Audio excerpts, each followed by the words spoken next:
I call to order the special meeting of the Brentwood Board of Aldermen for June 5th, 2017. If you'd all rise and join me in the Pledge of Allegiance.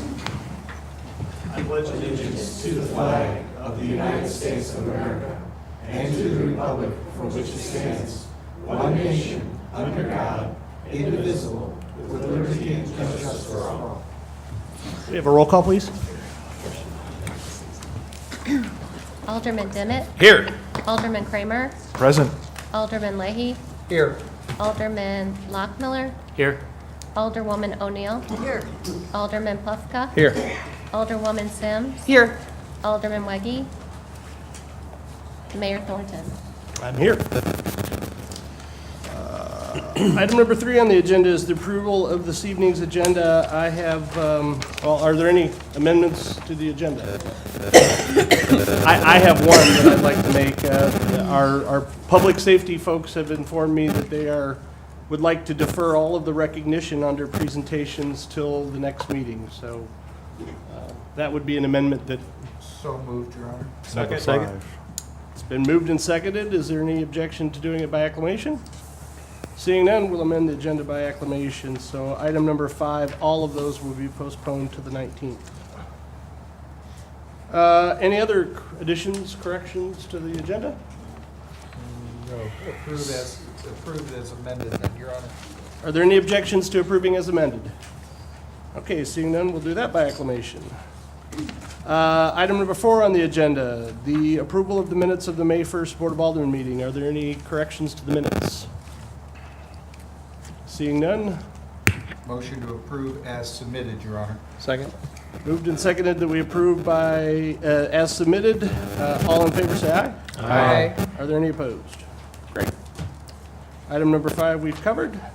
Item number 6, proclamation. I was approached by one of our citizens to participate in the Monarch Pledge, and I'm very happy to do so. And I'm going to ask Alderman Kramer to read the Monarch Pledge.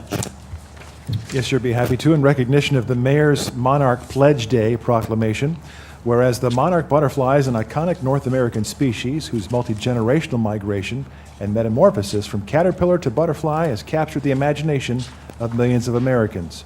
And whereas 20 years ago, more than 1 billion eastern monarch butterflies migrated to Mexico, but in the winter of 2014, only 60 million made the trip.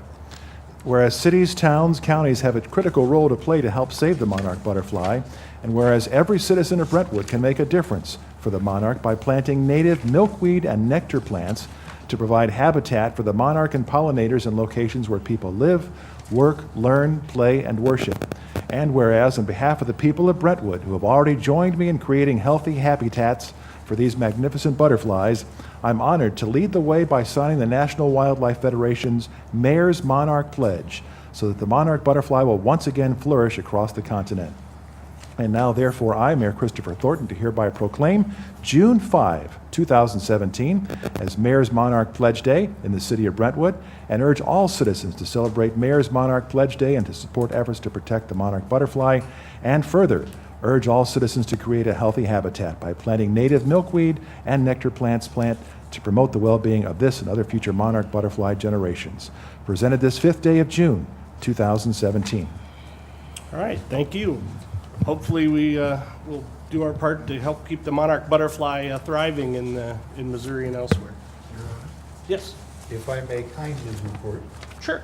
this spring, my wife and I were capable enough to have 11 monarch caterpillars transformed into the monarch butterflies and released. The 12th one is still in its cocoon. We lost 2 over the period to work with, but it was fascinating to watch them eat leaves like crazy and then cocoon and jay and then pop out. Fantastic. All right. Item number 7 on the agenda, public hearing. We have 4, count them, 4 public hearings tonight. So we'll get started with the first one is public hearing on CDBG fiscal year 2018. This is the Community Development Block Grant Program, and I think Lisa Kirkemeyer has some information for the board before we start the hearing. Thank you. Good evening. So our first hearing tonight is to review the purpose of the CDBG funds and how the city of Brentwood would spend these for the fiscal year 2018 if we apply and of course receive funding. So the city of Brentwood, through St. Louis County Planning Office, participates in the CDBG program. This would allow the city of Brentwood to apply for $20,000 of federal funds that are through the HUD, Housing and Urban Development. So the city, in years past, has elected to utilize these funds to help with a home improvement program we have here in the city. Again, our max that we can get right now is $20,000, and there is a cap with each forgivable loan that somebody could apply for $5,000. So over the last few years, that's why we've been able to, through St. Louis County, be able to have 4 residents get these forgivable loans up to $5,000 to make improvements to their home. It's a very popular program. We've never had a problem finding applicants, our people, again, to be able to improve their structures. We don't have to do much planning and development. Again, it's administered completely through the county planning office, but as we do code enforcement or run into cases, we certainly like to advertise the program, promote the program, and let them know to call the county people and see if maybe they would be eligible for some of these funding or some of the funds. So we actually still currently have a waiting list. Of last week, we called the county. We still have 14 people on our waiting list. So we're hoping, again, that we will be able to apply for these funds, which the application is due the end of this month. We'll turn that in, and then these funds would be available January 1st, 2018. So in years past also, the board has authorized waiving the permit for any building permit fees for these types of residents who are doing these improvements. So again, we would request to continue that practice if you would so choose.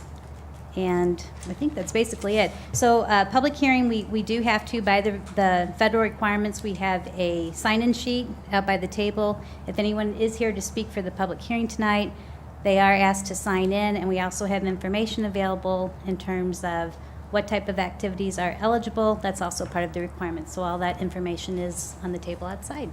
Any All right. questions?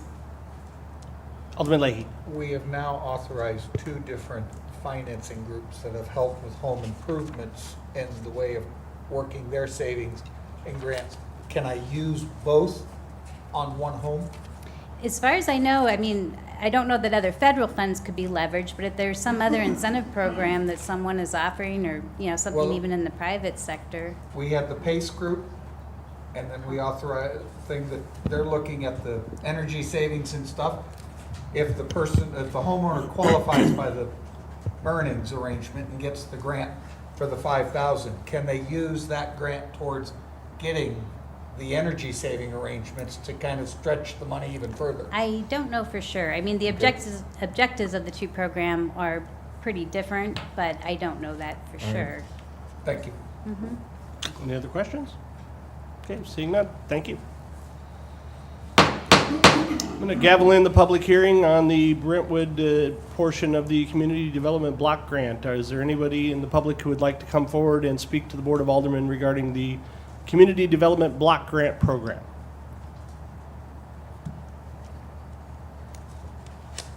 Going once? Going twice? We'll end the public hearing on the Community Development Block Grant Program and move on to item 7B on the agenda. Item 7B is case number 17-01. We're having a public hearing, consider the rezoning from LID to UD of property located on Hanley Road. And again, Director Kirkemeyer has information for the board on this one.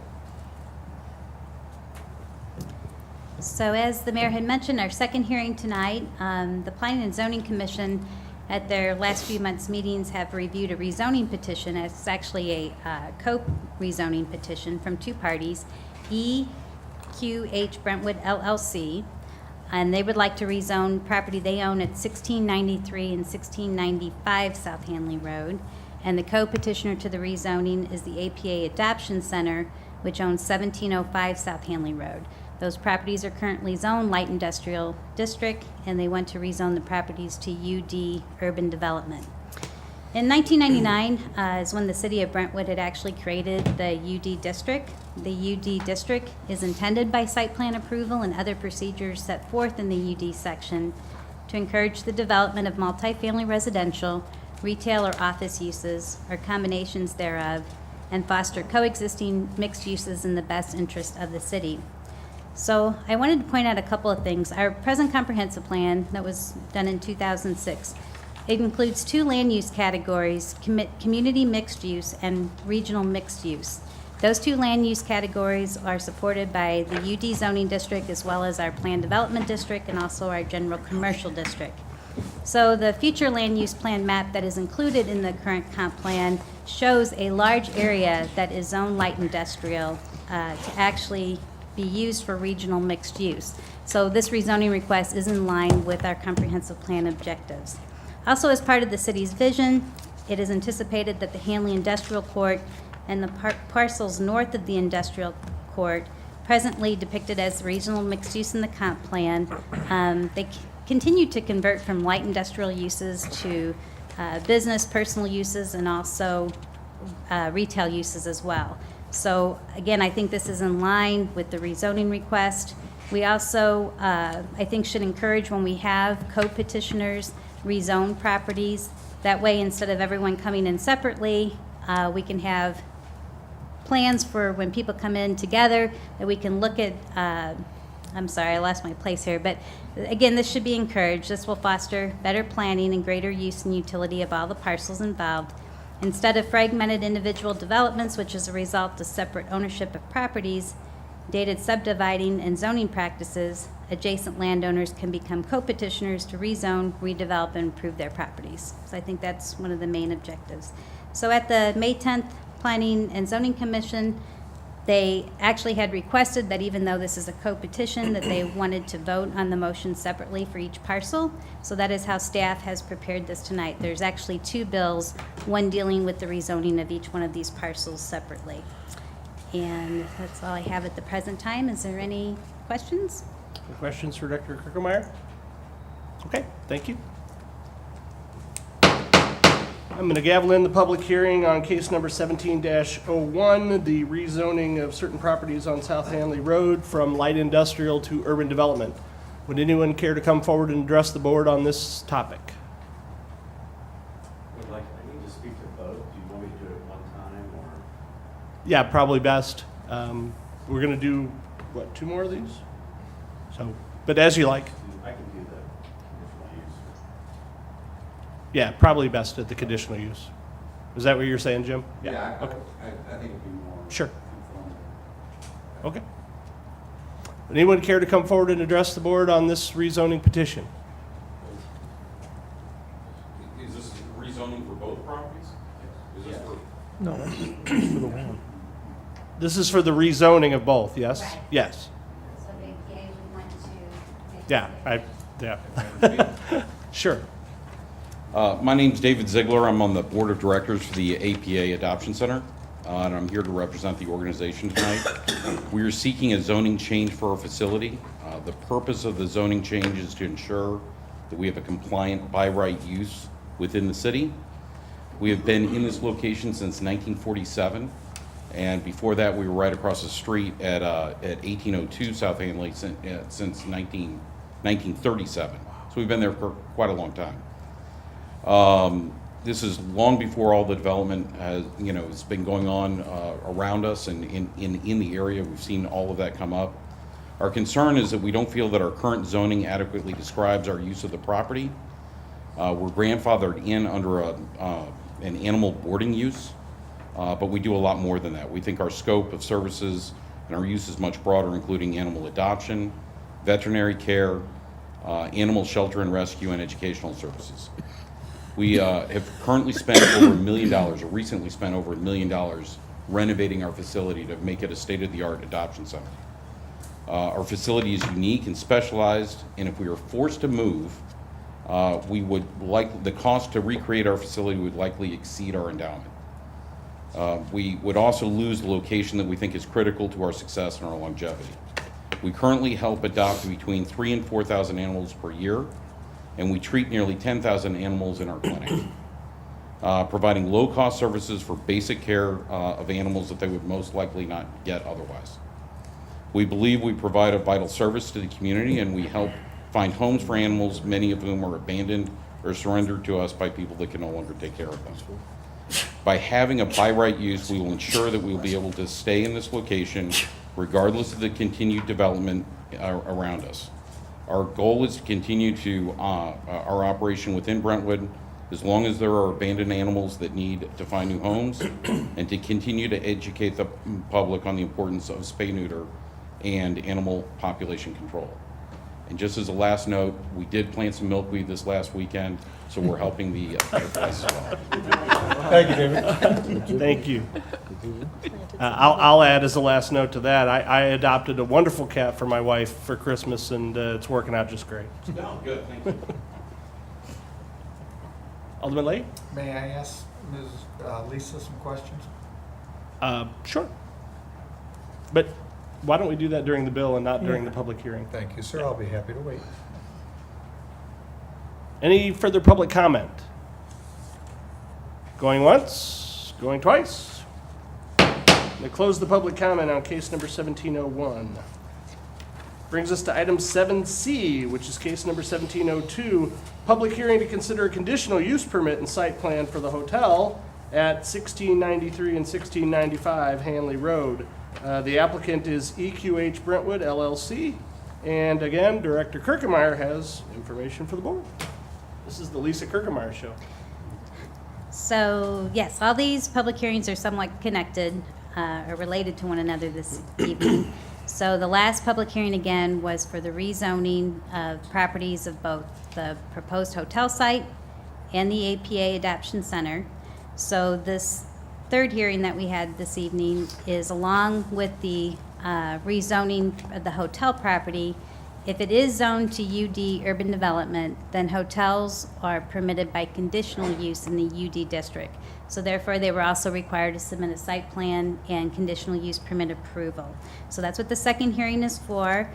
The hotel, I'll let them give more details, but the hotel is an extended stay hotel, includes 128 units, a total floor area of 76,796 square feet. The project also includes a covered parking structure. With the parking structure, there's a basement level and 3 additional parking levels. The project proposes a total of 143 parking spaces, and the hotel will also include an indoor pool. A landscape plan, photometric plan, and architectural elevations were included with the site plan submittal. If you've looked at the staff reports and the maps and so forth, the access to this property is off of Hanley Drive through a private access easement through the office building that's located right on Hanley. So that, again, we've worked with both the developer and also the property owner that owns the office building. I think we've come up with some acceptable planning alternatives from the traffic study that Lee Cannon had provided to us. And so that was also listed as one of the conditions for the conditional use approval, is that these roads or the improvements to the access would have to be provided by the developer, which would include widening the access point out onto Hanley with, of course, a turn in, but also a separate exiting right and left turn lane. And also just that the access easement have some other improvements internally so that we can avoid any type of vehicular conflicts between the office building property and the hotel property. Again, I think everyone has worked quite extensively on this proposal, and so that's all I have for the public hearing portion. Is there any questions at this time, or? Any questions for Later. Dr. Kirkemeyer? All right, thank you. Gavel in the public hearing on case number 17-02, a site plan and conditional use permit for EQH Brentwood LLC at 1693 and 1695 South Hanley Road. If anyone would care to come forward and address the board on this application, please do so.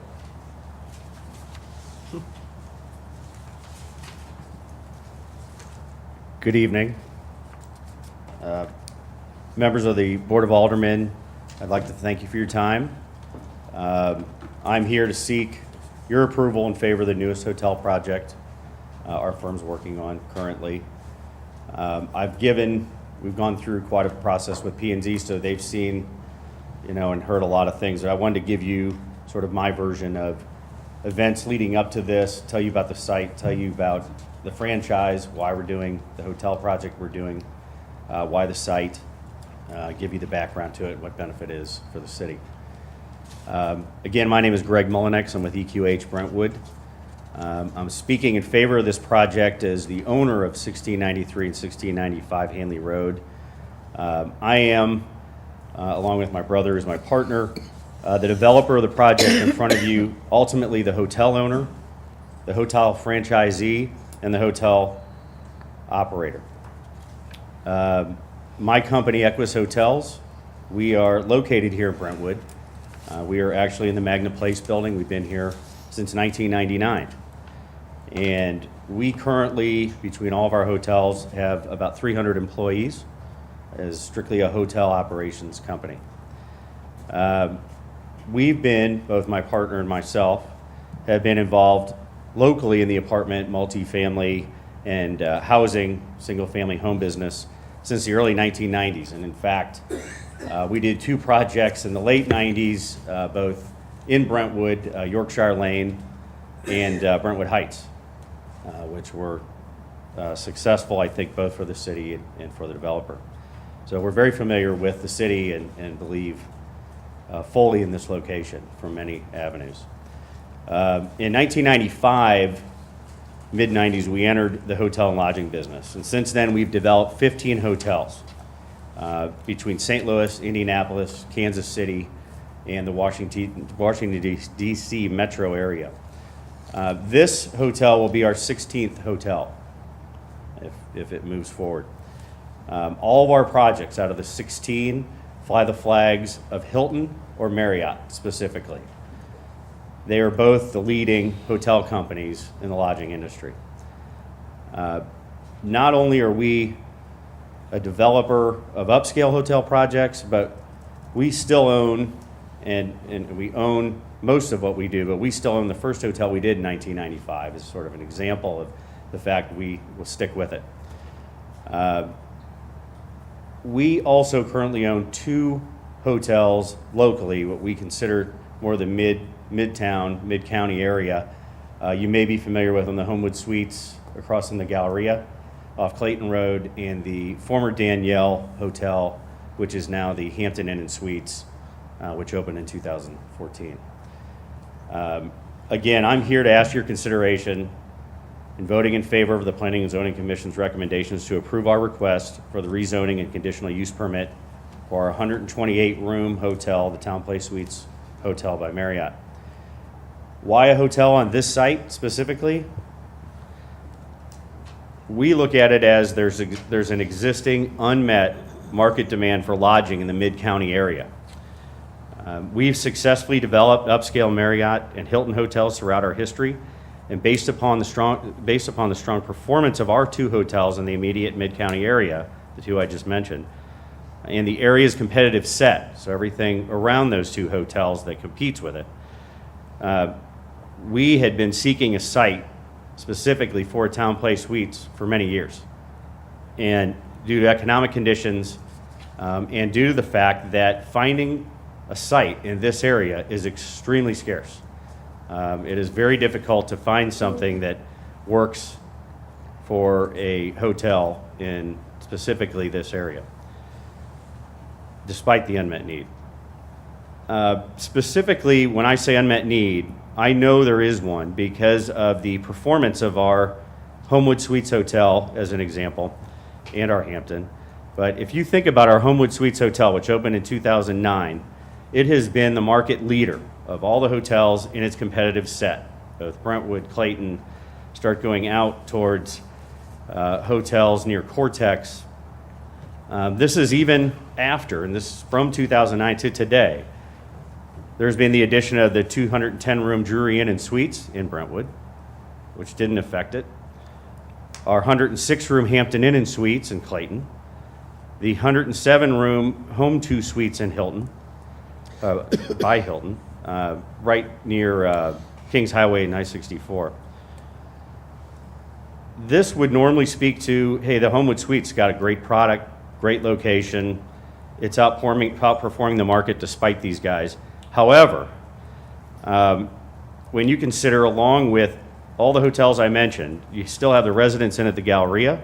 You still have the Spring Hill Suites directly within a stone's throw of this property we're speaking of. They are all generating similar revenues, similar occupancies as our Homewood Suites. So it really speaks to the market and the overall market strength and the fact that the market is underserved by upscale extended stay hotel rooms. The point that I'm making plays in a market condition. It also plays with our franchisor. Marriott would agree with us. And to demonstrate that, Marriott typically, when they issue a license for a hotel to their franchisee, they issue a 20-year license. Well, in this location, we didn't even have to ask. They offered a 25-year license because they truly believe the market exists for this hotel product in this location. As far as the site, which you all probably know, we consider it underutilized. Obviously, we're trying to redevelop it. It's the former Aero Specialties, a 24,000 square foot warehouse building. Aero was there since 1979 and manufactured screws, bolts, and specialty parts for hospital beds. The O'Brien family, who owned the property, sold the business at some point in the mid-1990s, retained the ownership of the real estate. Once Aero went out of business, they had rented out the building to a few sort of miscellaneous tenants. Most of it's warehouse, some of it's office. It just didn't play well. They couldn't find, I don't think, a warehouse tenant. But when we closed, so they put the market for sale back in 2015. We bought the property on March 29th of 2016, so last year. And we bought the building. There was a tenant in there called Q&A Business Solutions. They had a lease through 2018, and we, in anticipation of trying to redevelop the property, reached out to them to see if we could work out a mutually agreeable solution or lease termination. And in January of this year, we worked that out, and in February, they actually moved out. So the building is currently vacant. To what I said earlier, why Town Place, Marriott Town Place? This is our 5th Town Place we've developed since the mid-90s. We believe in the brand. The Town Place Suites is designed for extended stay travelers who want to feel at home, stay productive. It appeals to the guests looking for, that are out there taking long trips, and it really offers some personal touches, fun details that give the extended stay traveler a sense of calm and comfort while they're away, a little bit more than a standard, what we consider transient or 1 through 5 night stay hotel. The Town Place Suites by Marriott brand has 300 hotels now in the chain across the United States and Canada. The brand targets guests with long-term stay needs. Extended stay, as I mentioned, is defined as 5 nights or longer. Typically at a Town Place Suites, our guests are going to, 40 to 50% of our guests are extended stay. So not like a typical hotel. We're not turning rooms every night.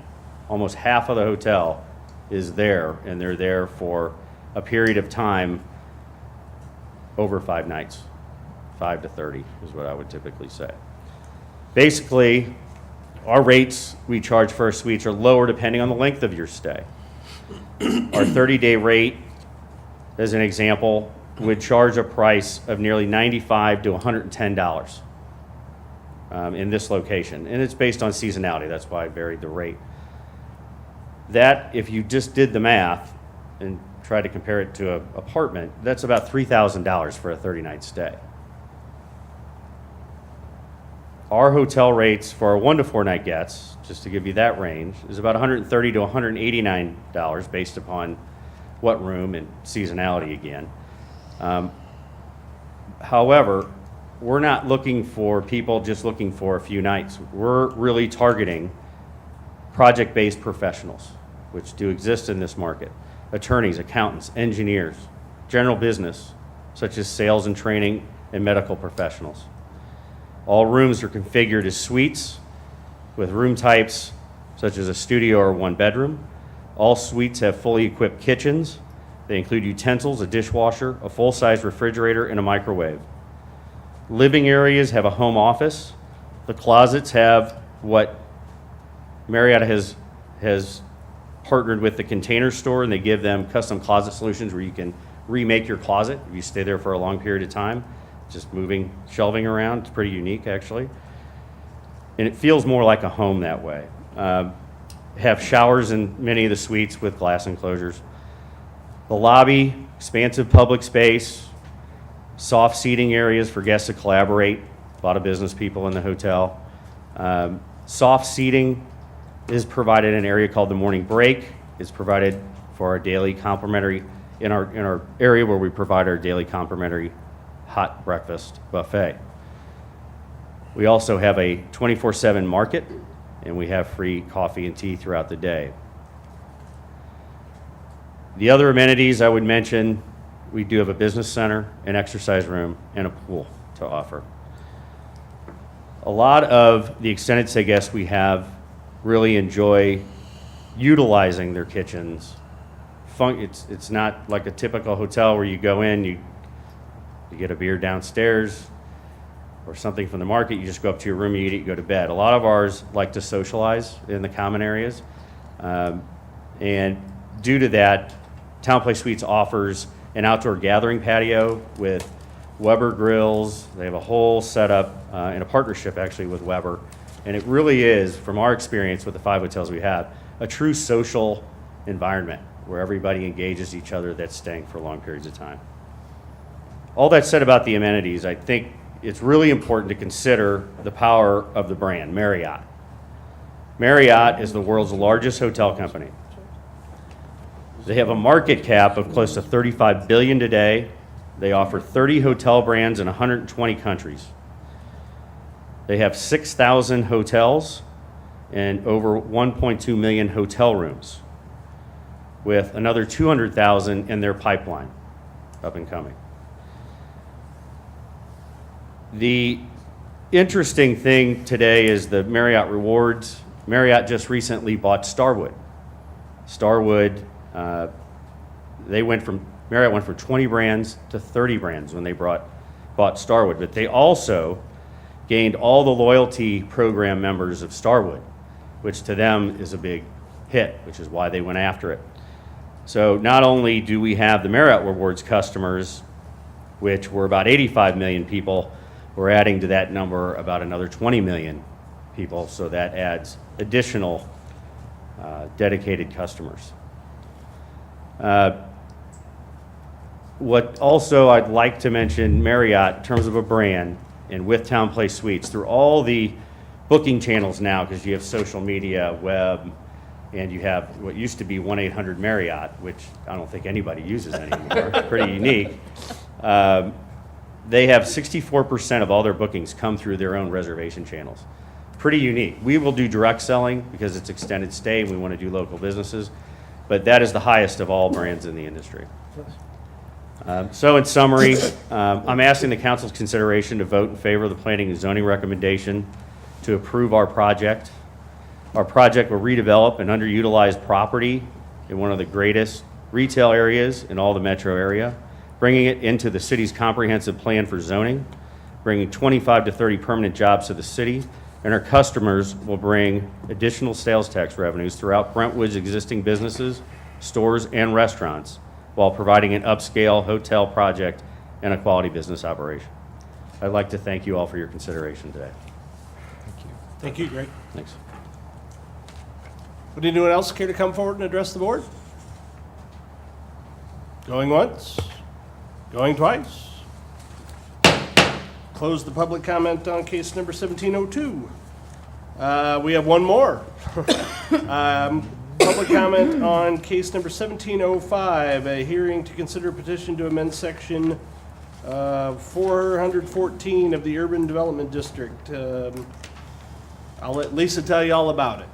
All right. So our last hearing then this evening, again, related to the earlier hearings, with the Adoption Center's request to rezone the property from Light Industrial District to UD Urban Development.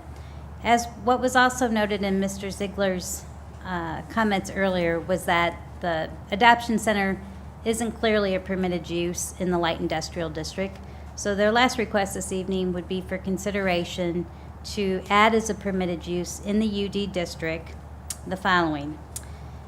With respect of any lot or other parcel of property that does not abut property zoned A, B, AR, or MR, facilities used for animal rescue, shelter, and adoption, including the provision of related services for those animals such as veterinarian care, boarding, and other related services. So this again is more of a definition of a permitted use that would more clearly identify what all the adoption center does provide. So this is the last hearing, and again, it can be considered, the rezoning will be considered first, and then with that, this text amendment to the UD district. If the property would stay rezoned to light industrial, they would stay still a legal non-conforming use. If they would get the rezoning, but this text amendment wouldn't pass, then they still would be a legal non-conforming use in the UD district. So that's the basis of it, but that's the last hearing for this evening. Any questions for at this Director time, Meyer? Alderman Plufka. Thank you, Mr. Mayor. Why didn't we, or did we consider, excuse me, simply amending the LID to include this similar text? Well, and that may happen. Actually, the Planning and Zoning Commission, one or two of the commissioners had suggested the same thing. But right now, this is the petition that's been brought by the petitioner, the adoption center. So again, their request had been for the UD zoning, and then in turn consider this use in the UD district. But that may come back at a later point. Is there anything, I mean, Mr. Ziegler mentioned, I think the phrase that he used was compliant by right use, wanting to be compliant by right use within LID. Do you share that concern, that as it's currently operating, it is non-compliant and only grandfathered in the LID district? That's how I would see it presently. And he's mentioned something about the adoption aspect of their business specifically being what is non-compliant with LID. Is that your finding too, or your feeling too? One of them, and also the veterinarian services. Those are typically found more in commercial districts. Not to mean that it wouldn't, in some areas, some municipalities light industrial. Generally, that's more of a commercial use. So by your reading of LID, this is those two aspects of their business would at least strike you as somewhat non-compliant with the zoning of, under LID. That's correct. About the only thing that would be compliant would be the boarding aspect. Okay. And is that basically is the concern about that? Is that having to do with accessibility to the public, parking, things like that, or what are the factors involved in zoning that would make it on a basic level less compliant under LID than under UD? Well, again, my opinion also would be that some of the things they do, other than the boarding, because boarding sometimes does fit more into a light industrial category for the reasons because they're kept overnight. Sure. But when you get into veterinarian care, just the adoption aspect itself, people coming more there to just visit the pets and so forth. With the boarding situation, you don't have, you're dropping your own pet off and picking it up. So to me, it definitely is belongs more in a commercial area and has more people that drop by from the general public versus just a boarding facility. Thanks, Lisa. Thanks, Mr. Mayor. Alderman Dimmitt. Mr. Chairman, are we going to have an opportunity to ask questions about Bill 6134 at the time of the first reading, or should we, if we have questions as it relates to this, should we ask it now? Yes, you will have a second opportunity to ask questions during the first reading of the bill. If you feel like your question may bear on some of the public comment that, may come forward, then maybe you should ask it now. But otherwise, if it's more technical in nature, I would say wait until the... I think it might bear on it if Okay, sure. the chair would entertain that. Lisa, so as I understand it, under both the LID and the UD designation, the use as of right now would be non-compliant. Correct. And the only way to make it compliant is then to amend, if it is rezoned to UD, is then to also make the second change to have the text amendment to the ordinance to have this be it would be a conditional use or use by right? This would be permitted by right.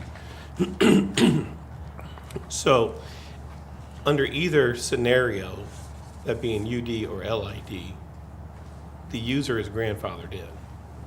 That is correct. So what is the need to go ahead and make this change to the ordinance, to the ordinances to begin with? Well, and again, I think it goes back to it's just having more of a level of comfort that it definitely does. This text amendment would better describe what their services all really entail. Having a legal nonconforming use almost in any district is not really ideal, but again, I mean, it should be something that is compatible in the zoning district that is proposed, so I wouldn't suggest putting in a permitted use just to make something conforming, but this to me works in the UD district, so. But what does it work in the LID district? And again, that's not what the text amendment is presented, how it's presented this evening, but that could possibly come back that way. It's just that that's not how it's been proposed by the applicant at this time.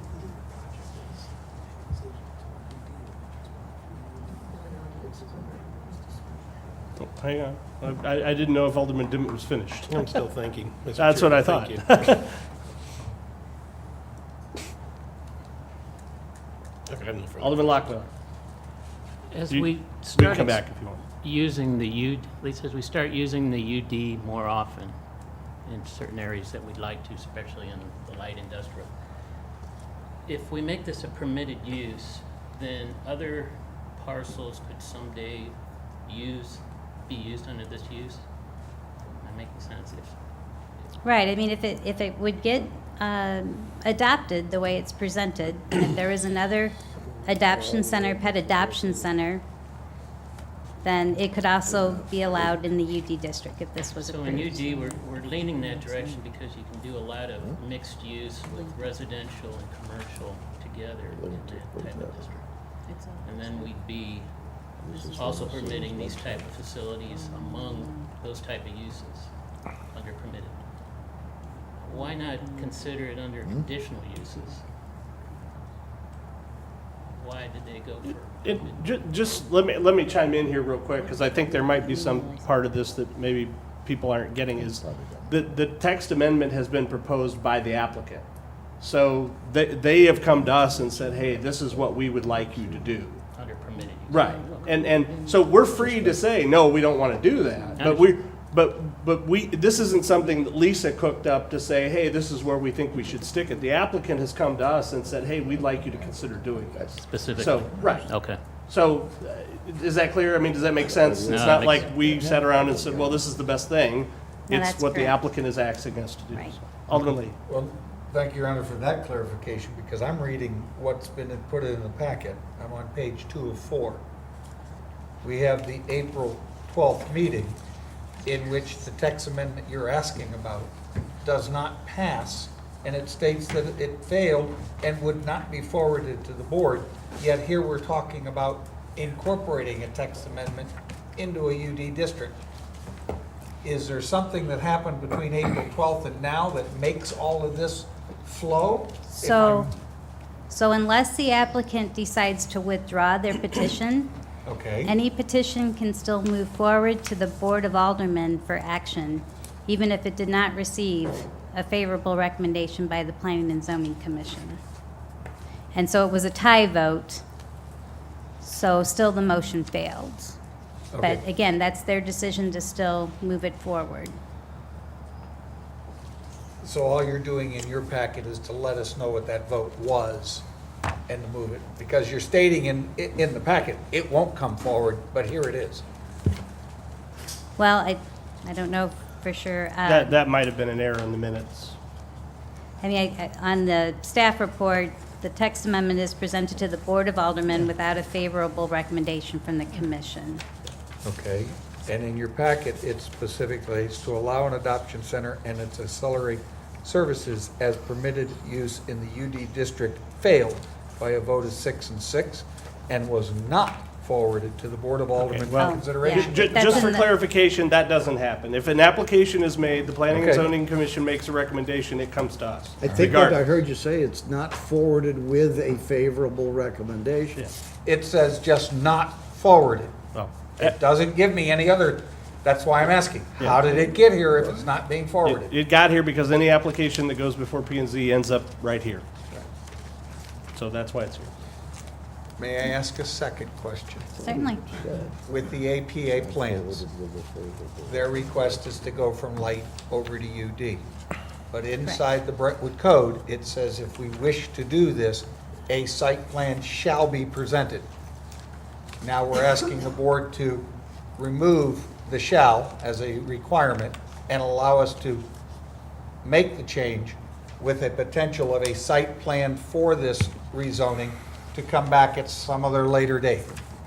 That was the nature of the two text amendments to the UD that was taken up at the May 1st and May 15th Board of Aldermen meetings.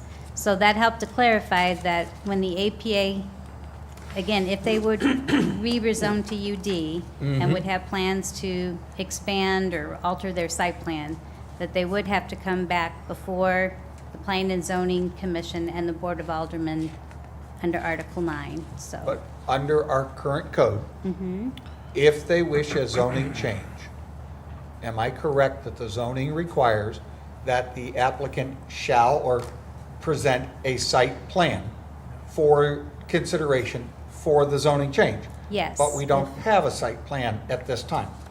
Right, because there are no plans for any future changes at this time. Unlike the hotel property, That is, yes. they want to go from raising an industrial building and then building a hotel, so the site plan accompanied their rezoning request.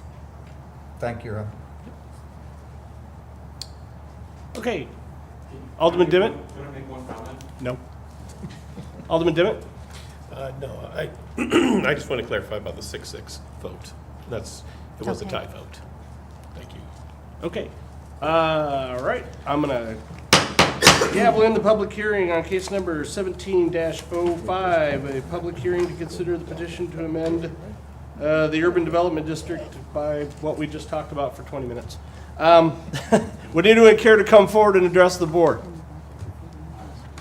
The only additional comment I was gonna make is at the last planning and zoning meeting, I don't know if it's been said, but we did get a 7-6 vote in favor of the rezoning. Is that The rezoning, but not the text. But not the text amendment. correct? Yeah. I just want to make sure that was Yep. clear. Any further public comment on case number 1705? Going once, going twice. That'll end public comment on case number 17-05. All right. Item number 8 on the agenda, we don't have any bids this evening that I'm aware of. Item number 9, hearing of any matter of public interest upon the request of any person present. If anyone in the audience would care to come forward and address the board, come forward, state your name, and you'll be given 3 minutes to do so. Okay. No hearing of public interest. We don't have any unfinished business tonight. Item number 11 on the agenda is bill number 6130. We have a second reading this evening. Mr. City Attorney, could we have second reading of 6130 by title only, please? Bill number 6130, second reading and consideration for adoption. An ordinance approving and authorizing execution of service agreements with Arcturus. Alderman Kramer, do you have a synopsis? Yes, Your Honor, this is for Bill number 6130, our second reading this evening for the agreement with Arcturus for landscape architecture services that associated with Manchester Road improvements. Our city, in conjunction with the Missouri Department of Transportation, otherwise known as MoDOT, the Manchester Road Pavement Improvements Project, roughly the limits from Lindbergh Boulevard to Big Bend Boulevard, request a separate proposed contract with Arcturus for landscape architect services, planning and graphic design services also, to create special enhancements, including a civic identity along Manchester Road, which will help to provide a foundation for a broader civic identity throughout the city of Brentwood. Arcturus and TWM will jointly work on the project. The Public Works Committee recommends approval to the Board of Aldermen in consideration of an ordinance approving the execution of a service agreement with Arcturus that related to special enhancements for the Manchester Road Improvements Project. all contained within the language of Bill number 6130. All right, thank you. Your Honor, Alderman Plufka. Are you entertaining a motion? I am entertaining a motion. I would move to perfect Bill 6130 in ordinance form. Second. All right, it's been moved and seconded that the board perfect Bill number 6130 in an ordinance form. Is there any discussion? Alderman Plufka. Just to say real quickly, I think this is a tremendous step in the right direction. One of the things that we hear time and again about the city of Brentwood is that we sometimes lack a sense of place. Excuse me, and I think we're working in a number of areas to try to build that sense of place within our communities, and I think those efforts have been great. This is another one of those efforts that I think will enhance and augment that effort. I think that staff did a great job putting this agreement together. I think it is it's well needed, and I'm in favor of it. Thank you. Thank you. Any further discussion on the bill? Seeing none, we'll have a roll call, please. Alderman Demmett. Yes. Alderman Kramer. Yes. Alderman Leahy. Yes. Alderman Lockmiller. Yes. Alderwoman O'Neill. Yes. Alderman Plufka. Yes. Alderwoman Sims. Yes. Bill number 6130 is hereby passed by the Board of Aldermen and upon signature by the mayor becomes ordinance number 4778. All right, thank you. Item number 12 on the agenda, we have 4 bills that will be given a first reading, and we've already had pretty considerable discussion on them, but I will remind the board that this is your opportunity to ask questions. So, we'll have Lisa back up here for answering questions. So we'll start with the first one.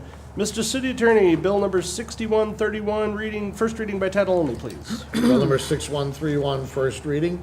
An ordinance amending the zoning map of the city of Brentwood to rezone certain property numbered 1693 and 1695 South Hanley Road from LID Light Industrial District to UD Urban Development and establishing the effective date of this ordinance.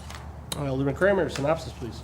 Certainly, Your Honor. Bill number 6131, enlightening us as follows: rezoning from LID Light Industrial District to the UD Urban Development District for the properties located at 1693 and 1695 South Hanley Road. This bill covers an ordinance granting rezoning approval for EQH Brentwood LLC for the property located at those 2 addresses from Light Industrial to UD, or Urban Development District, to allow for the construction of a 7-story hotel and parking garage. The 1693 and 1695 South Hanley Road parcels combined equal to 1.42 acres in size. Our Planning and Zoning Commission has reviewed the rezoning request at their May 10th, 2017 meeting and voted as follows: 12 ayes, 0 nays to rezone the property to urban development. This is bill number 6131. All right, thank you. I'm going to go ahead and I'm going to have Lisa, come up and just take questions. We've already kind of heard the presentation on this one, if that's all right with everybody.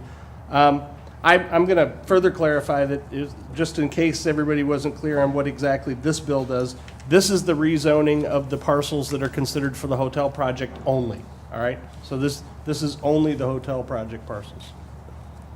Are there any questions for Director Kirkemeyer? Alderman Leahy. Thank you. Lisa, I'm looking at page 3 of 4 in the packet for the information provided.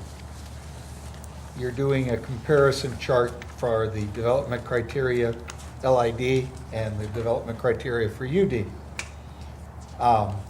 The minimum setbacks and the stories. In the height, you're at 4 stories at anything at 1 to 2 acres, and then you're at 6 stories for 2 to 4. Last month, we passed the bill that gave us the unlimited. So is this chart then not current? That would be correct. It was current at the time that the P&Z staff report was written, but you're right, it's been amended now. All right. So what I'm trying to wrap my hands around is why we're taking this parcel of land and adding a co-person.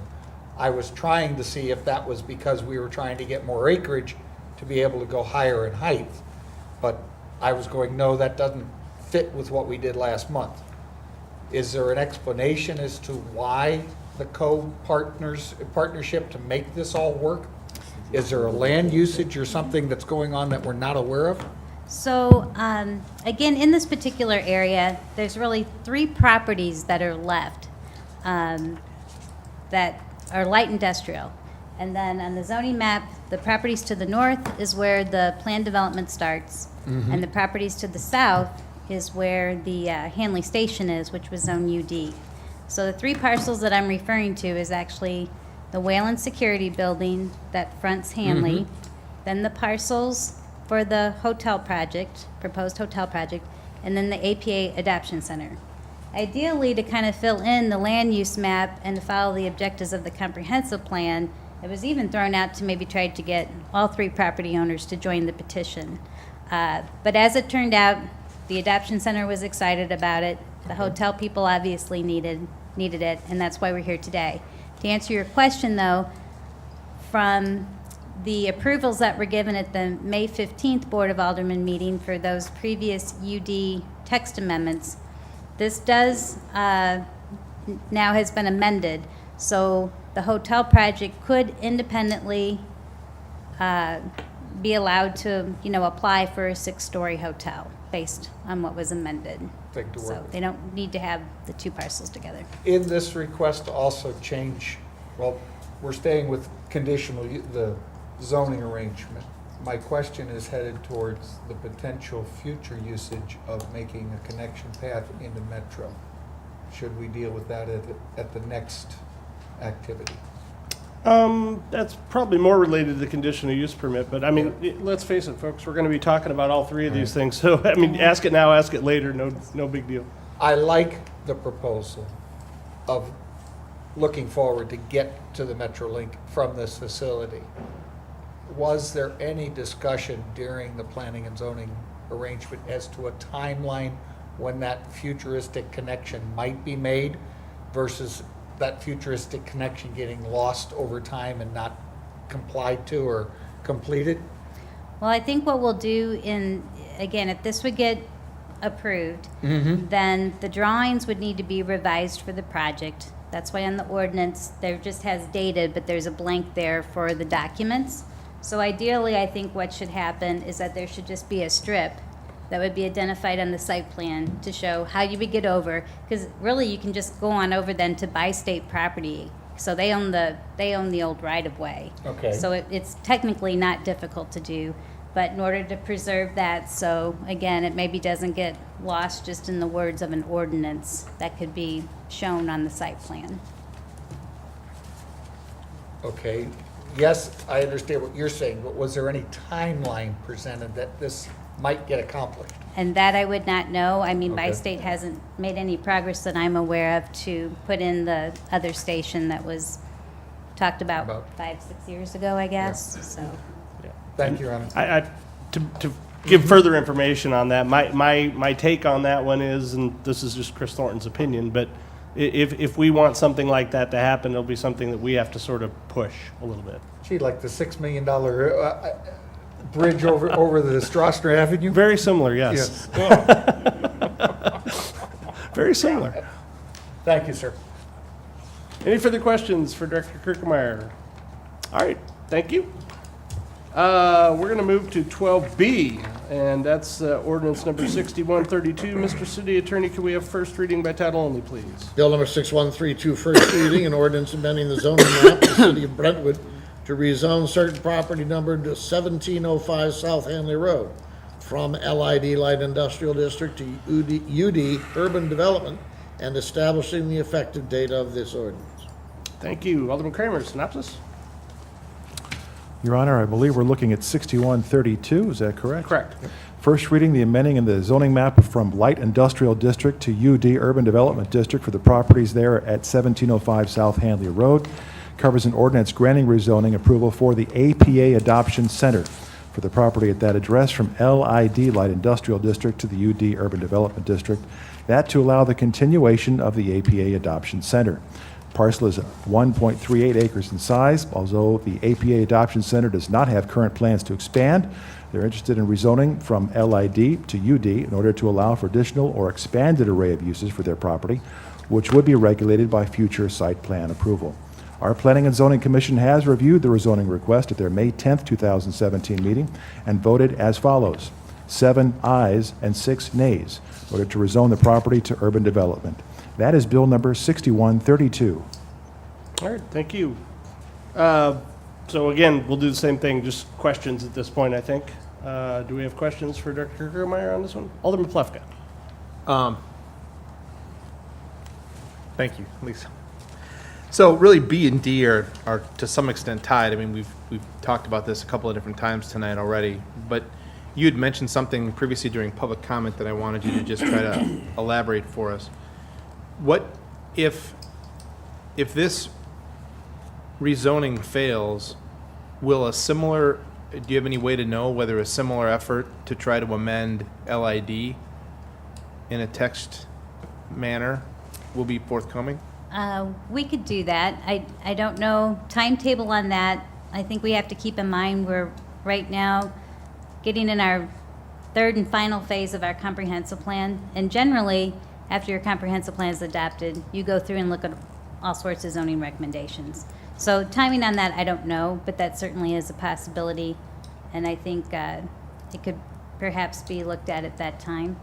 And then just tell me, I got the impression that when we were talking during the session involving public comment that you're more comfortable with this type of use being under the UD development because of the commercial aspects of it, or the more not commercial, retail aspects of the use that's being currently done. That veterinary services and the other services lend themselves more to more public interaction, and that, in your mind, is more appropriately under UD than LID? I mean, that's what I would say, yeah, that it generates more public visitation and so forth when you have a type of use like this, so. Thank you. Thank you. Alderman Sims. It better be good, right? Alderwoman Sims. By all means, speak. So this property fronts Hanley. Is it, in your opinion, more consistent with our comprehensive plan to have that kind of parcel zoned, rezoned to UD versus LID? Well, yeah, I guess a comment I made earlier, there's actually 3 parcels that have this zoning all around it, PD to the north and already UD to the south. Now, I'm not thinking that the city of Brentwood needs to, if you look at the zoning map over here to the left, go out tomorrow and rezone all the light industrial property. But to me, this is kind of a vital location because, again, it's the last light industrial property that's separating 2 viable commercial districts. And, you have to think also, if it doesn't get rezoned, does that maybe affect how people might reinvest in their properties? There's some more assurances if that property would probably be urban development in terms of what could go there versus it remaining light industrial. May I ask another question? Sure. What would be an No, example? one per year is your limit. I'm sorry. Thanks. The sort of high water mark of light industrial. I mean, are we saying that, a lead smelting plant can go there? I mean, that wouldn't be light industrial, but what is sort of the highest level of light industrial that could potentially go there? Well, If it currently, remained. if I recall, our light industrial district permits about 12 uses permitted by right. So it does talk about still some manufacturing and fabrication. 1 out of the 12 still talks about that, about products being manufactured, assembled at a property if it's zoned light industrial. Otherwise, there are some commonalities. Office buildings are permitted by right in the light industrial district. So Wayland Security Building, office building, for instance, does not have, they're compatible or they're conforming still as light industrial. So there's some compatibility, but again, there are some uses in the light industrial that could be of some concern. Do one more? Sure. May I ask of the city attorney? Yes. I think there was some commentary that the P&Z had some issues with the language of their proposed text from a legal aspect, or is there something, you know, is the language troublesome to you or It is in any not. way? Okay. It's more D. I'm exhausted. I'm Alderman Sims is excused. Very well. Alderman Dillon. Davids can take over. Thank you, Mr. Chairman. Lisa, that this this came out of P&Z with a 7-6 recommendation in favor of the rezoning, right? The rezoning, that's correct. Just for the APA property. Can you Correct. give me some, I didn't see in the minutes much discussion as to what the objections were. Why were 6 of the committee members opposed to that rezoning? I think if I had to say what would have been maybe mentioned most, would go back to maybe Alderman Leahy's comments and a few others about a site plan accompanying the rezoning, and should it then, the rezoning happen at a time when they are ready to move forward or not. But again, that was one of the reasons why the other 2 UD district text amendments was also presented to you all to clarify that if they did want to expand or the property gets sold, the use gets altered, you know, it would have to come back for site plan review at that time, so. So at one point, I thought there was an ordinance that required any request for rezoning to be accompanied with a site plan. And we got rid of that, or is that? Well, no, so it's still in there, because for a rezoning, again, if someone wants to rezone property, but they have to produce a site plan if they're making changes to it, depends how you look at it. I mean, if it's a rezoning, but no plans right now are to expand or to alter the site plan, and the site plan comes up when they are ready to make that move, so. So how do we get around the ordinance that requires, because the way I always understood it, it has to be simultaneous. You have to have a site plan along with a request for rezoning, as opposed to, as I'm understanding what you're saying, we could rezone it, and then sometime down the road, if somebody wanted to do something with it, they'd still have to come in front of P&Z with a site plan. But again, my reading of the ordinance was it had to be done at the same time. Is that incorrect? Am I reading that incorrectly? I don't think you're reading it incorrectly. So again, if someone was a prospective buyer for a property and had a proposal, a rezoning was going to be required. And again, they know what they want to, their proposal for the property, they would bring a site plan and would share that.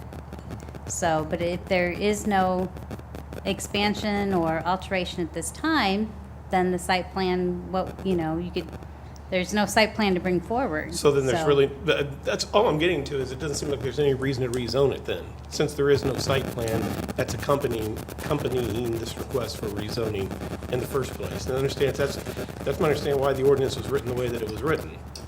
Is so they go hand in hand, and we don't have that here. We have a request for the rezoning, but no site plan along with that.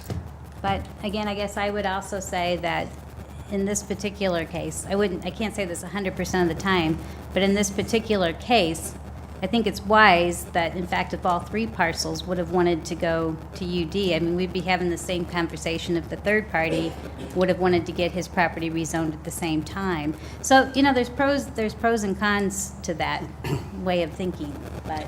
Well, do we have any discretion to get around Well, that? Two separate issues. So on one, I see our city attorney is furiously scraping at his iPad there. So if he's prepared to give us a preliminary, sort of interpretation of our own ordinance, I'd ask that. And the second is, I think, some of this stuff comes down from what I believe to be sort of a mistaken point of view that zoning and site plan development are somehow inexorably tied together. Now, we may have done that by ordinance, I'm not saying, but I think that notion is mistaken. You zone property according to, a whole bunch of factors that have nothing to do with a particular site plan. And I don't know where that notion got started in Brentwood, and I don't know how this ordinance may have gotten passed. So I'm not suggesting that we ignore our ordinance. I'm simply suggesting that to me is a somewhat ridiculous idea that we may have been carrying forward. So with that, I think I'd ask the city attorney to interpret our own ordinance for us. And maybe we need to change Well, our ordinance, and- I don't know. You know, and that's my only question. I couldn't agree more with the chair on your point. My concern, though, is to the extent we do have this ordinance. Sure, absolutely. I can't get it to work. Okay. So, but I have in front of me the text of section 40550 for applications for zoning amendments. And it says for rezoning, shall include a legal description, but it does not specify, at least in the section I can get to, that a site plan has to accompany. There. Alderman Kramer? Well, I was just going to say, this can happen too, and actually it has. Requiring the site plan for a rezoning of a parcel, the property is now rezoned, but what if the project never comes to fruition? Right. The Metro did that. Yeah, So you're going to have to come back with another site plan. we've got that situation down at Manchester and Hanley right now, right? That's a UD parcel. It's still a UD parcel. Alderman Your Honor, Kramer? I believe that the city has a precedent of rezoning parcels of land or areas of land on our zoning map without a site plan being brought to our attention simply by order of the Board of Aldermen. We have changed the zoning from, for example, from general commercial. We have changed zoning in more than one case. But in this particular instance, that whole area in general, people keep talking about the light industrial topic.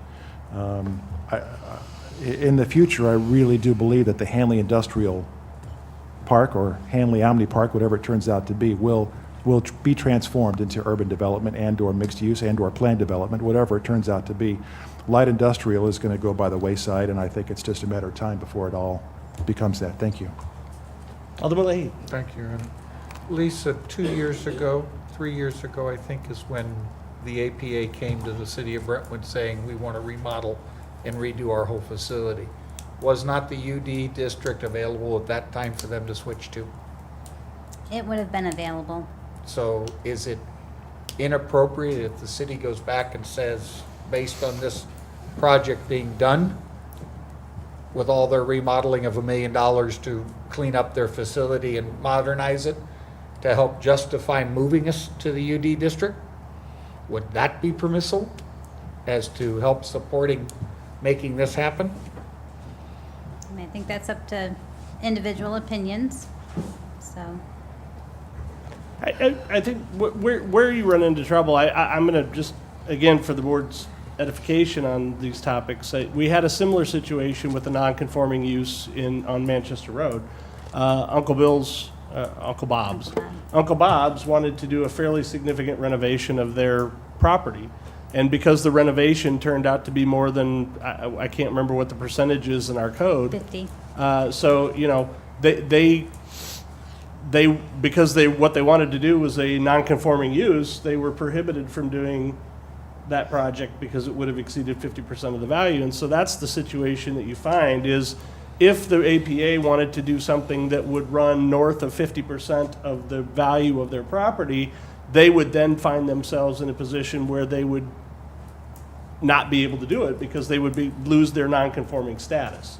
So then they would have to either get rezoned or become a conforming use. So that's the situation you run into. Yeah, I know. That's the face I made, but that's the truth. So, I guess if the board would take some counsel from the mayor, I think Lisa is right on when she says, the comprehensive plan shows this entire area becoming UD. It's consistent with, what we know of the revision of the comprehensive plan, but for the fact that the third petitioner didn't join, we'd be looking at making this entire area UD, which would probably Finish the make whole sense. issue. Which is part of my problem. Alderwoman O'Neill. Yes, thank you. Wheeling is not part of this. Wheeling is going to remain LID. That's correct. Is there a reason why these others are moving together and Wheeling it's going to be spot zoning, if that is the only spot left? Is there a reason they're not interested? Well, spot zoning is generally a principle or term that's used. Again, if you have a rezoning petition in front of you and everything is zoned light industrial, but you want to do your parcel just to, now again, that depends if there's a minimum district size and everything that's written into whatever zoning classification you want to rezone to. But another better case would be to take a residential area in Brentwood and say, I want to open up a business in my house, so I want my 50 by 100 square foot lot to be zoned commercial. You know, we wouldn't do that, but that's a very extraordinary example of spot zoning, but that's kind of what the term means. So this And- is not an issue. No, I not don't- really. And check me if I'm wrong on this, but it's entirely possible that as a result of the revision of our comprehensive plan, we may sua sponte look at rezoning that property without a petition. I And it mean, does go back to Alderman Kramer's point that this also does come into play. If it's a city-initiated rezoning, we don't have a site plan that Right, we can that's share right. with all. And so it's entirely possible that our Planning and Zoning Commission may, at the recommendation of this, after we complete the comprehensive plan, they may decide to revisit zoning in a number of places without a site plan to say, hey, this just makes more sense, and take it on our own initiative. But now, for the action you took at the last meeting, we know we've clarified, ironclad, that when they would come to change their property, they would have to all go through site plan approval, so. Alderman Demmett. Thank you, Mr. May I Chairman. Oh, answer the question I was asked? oh, yeah, absolutely. The ordinance requiring a site plan applies to the multifamily residential, retail service, commercial, general commercial, planned development overlay, and light industrial district, rezoning to those districts. There is no requirement for a site plan for rezoning to urban development. There you go. Oh, There you go. So we're not violating our own ordinance. Well, that's exactly what I was just going to point out. 400.1060. UD's not listed there, so we're okay. Alderman Lockwood. I just beat you. In case you're wondering in the audience, that's dueling lawyers you're hearing. Since we've already got under LID a non-conforming use, it's not a problem to rezone the property and still have a non-conforming use. correct. Okay, does that also hinge on passing the next bill with the text amendments? The D. Yeah. I guess I didn't follow the question, I'm sorry. Well, the So- text amendment to permit that use under UD, Right. I don't remember what bill we got so many. in It's there. 12D, 6134. Yeah. Does that come, I guess what I'm trying to say is, does that all become null and void if we don't pass the text amendment to No. 400? Allowing them permitted use of what. It's they're doing. entirely, let me take this one. So it's entirely possible that we would vote to rezone the property to UD, but that not pass the text amendment to make that a conforming use in UD, which would leave them as a legal non-conforming use in the UD district instead of a legal non-conforming use in the light industrial district. Okay. Which is why we allowed them to join the rezoning petition. So, yes. Because our it- zoning decision does not influence our decision whether or not we want to make that a conforming use in that district. Okay, thank you. And in fact leaves them no worse off than they are today. Alderman Your Honor, was that legal term asti spumante? Sua sponte. Oh, sua sponte. Okay, just checking. Thank you. Asti spumante. Yeah. All right, yeah, it's, First any reading's further? open. First reading. Are we done with this one? We are done with this one. Great, moving on. I'm sorry, I get a little goofy. So that was B. Moving on to 12C on the agenda. Item number 12C is Bill number 6133. Mr. City Attorney, first reading by title only, please. Bill number 6133, first reading. An ordinance granting approval of a site development plan and conditional use permit to EQH Brentwood LLC for development of a 7-story hotel at property numbered 1693 and 1695 South Hanley Road, under the provisions of Title IV, Chapter 400 of the Brentwood Code of Ordinances, providing the conditions of such development and providing for the effective date of this ordinance. Thank you. Alderman Kramer, synopsis? Yes, Your Honor, Bill number 6133, our first reading this evening covers the site plan and conditional use permit to EQH Brentwood LLC at the property we've heard, 1693 and 1695 South Hanley Road here in Brentwood. And that bill covers the granting of a conditional use permit approval and the site plan approval, allowing that entity, EQH Brentwood LLC, to construct a 7-story hotel and parking garage structure at those 2 numbered addresses on Hanley Road. The hotel is extended stay hotel, including 128 units, and a total floor area of 76,796 square feet for the hotel. Project includes a covered parking structure, a basement level, and 3 additional parking levels, and a total floor area of 53,817 square feet. Our Planning and Zoning Commission has reviewed all the information for the conditional use permit and site development plan requests at their May 10th, 2017 meeting, and they voted as follows: 12 yes, 0 no to approve the conditional use permit and site plan with conditions contained in Bill number 6133. Thank you. Could I get a motion to perfect? No, this first reading. First reading. Oh, sorry, my bad. Yeah, I told you I was getting goofy. Same thing, questions? Alderman Leahy for Lisa. Director Kirkemeyer. Lisa, I'm coming to you first, if I may. An opinion from me. There's a lot of information on the page, but because of the size of the document, it's not readable to work with. Could I come visit tomorrow and possibly get a more readable copy? Certainly. Thank you. On page 2 of 8. I would remind Alderman Leahy that if he got it in PDF format, he could blow it up to any size he wanted. I had to rib Alderman Leahy about his technical expertise. Computers and eyes are happy when we're furthest apart. I'm sorry, go ahead, Yes. sir. On page 2 of the 8th of the document that we're given in the packet, the St. Louis County Department of Transportation, with their intent of putting a 3rd lane south on Hanley Road. The traffic study that was done for this facility and putting in, was that with that 3rd lane in its conception being there? Or is it based on traffic counts and everything that's right there now? Well, the traffic counts would be based on just the existing conditions. And one of the things also that they did along with traffic counts was like a gap analysis to make sure that there were enough gaps in between traffic to safely exit out of the site.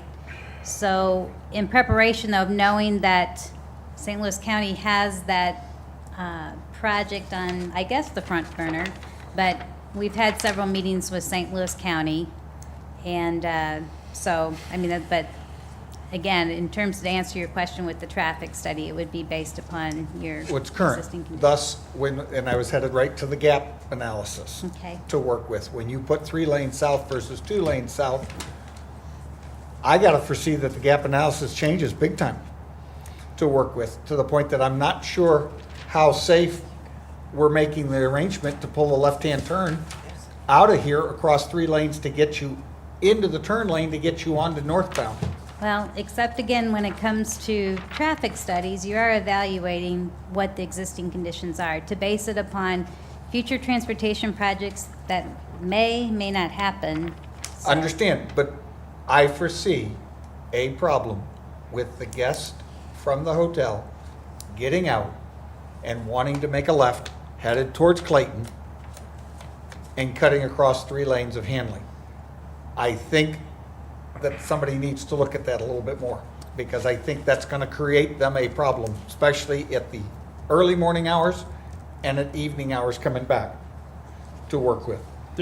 Look, I do actually have a little bit of information. Go on ahead. that. So just, I participated in a number of the meetings that we had looking at this project. And when that topic came up before, I know that there is also considerable discussion of looking at getting a second way out of the property, either to Strassner or back through the industrial Go court. apart and come out at Yeah, the so traffic light. I would almost, I completely agree with your point, and I would almost say that I can't envision that we would proceed with a second or third lane on Hanley without some form of, relief in that nature to get to the light to allow people to go left turn to Clayton. So I just find that hard to believe that we would do that. Okay. But that's what was discussed, Thank you. but obviously not taken into account in the traffic study because they can only look at what's there. Right. I'll see you tomorrow. Okay. Thank you. Thank you, Ron. Alderwoman O'Neill. Thank you. I have some detailed questions about traffic around the building. I assume it's large enough space around the building to get the fire equipment from Clayton for the high-rise? That is correct. And it looks as though it is one-way counterclockwise. There's nothing that says, there's a sign that says that. So I'm looking at people pulling in from Hanley, coming in, turning right to go counterclockwise.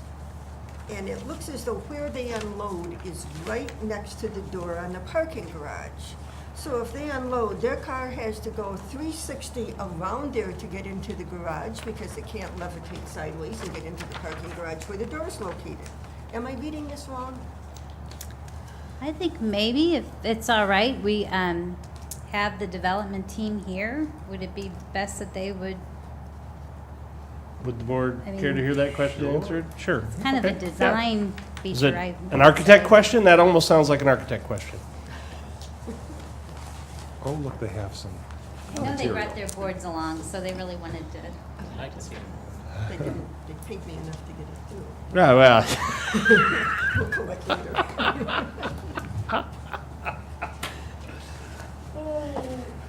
You know you can go to hell for graft, right? Won't go to a building, but who knows what else is there? Oh.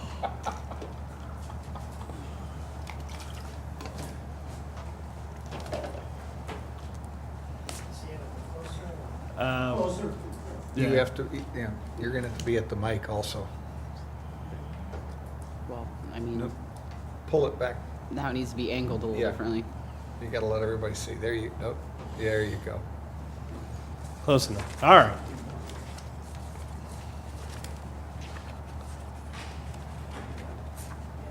So, Mr. Chiodini will answer your question. Sure. Chris Chiodini with Chiodini Architects. That's correct, that the drop-off is here, and you make an Can you immediate, drag the mic over? right, yeah. And you make an immediate right into the garage entry as well.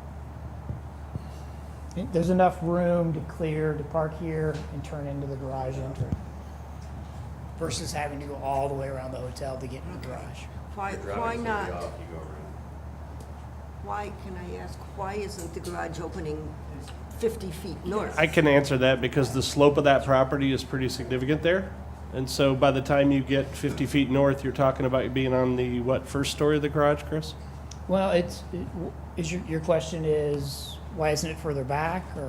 Why isn't the opening into the garage further back so there's a little more room to unload and then turn into the parking garage? One of the things we want to keep is the direct access from the elevator and stairs straight into the entry to the lobby. And of course, you for don't wanna people move the walking elevator across. upstairs now. All right, and so then it is two-way coming out there, going back, Two-way here. coming out of the garage, it's two-way You'd have past to the turn that entrance way. and out. So would there be signage to say one-way only? Yes, we'll have signage that says one way to take you around this way. Yeah. You can see how the lanes get constricted also, so there'll be signage there to show that that's just a one-way. There's really, unless somebody well, you can make the turn either direction out of the garage at that point. But really, for somebody to go the wrong way, this is where we'll have to sign. For somebody to go the wrong way, they'd have to be coming all the way around the building. Okay. Alderman Lockmiller. Greg, I think it was mentioned in our paperwork that the pool is going to be indoor. Is it now outdoor? Well, it's always been contemplated to be outdoor. We've been toying with indoor versus outdoor. It may, if it does, we'll submit that to the city as part of the full construction plan. And do you have any lobby renderings or anything of that nature?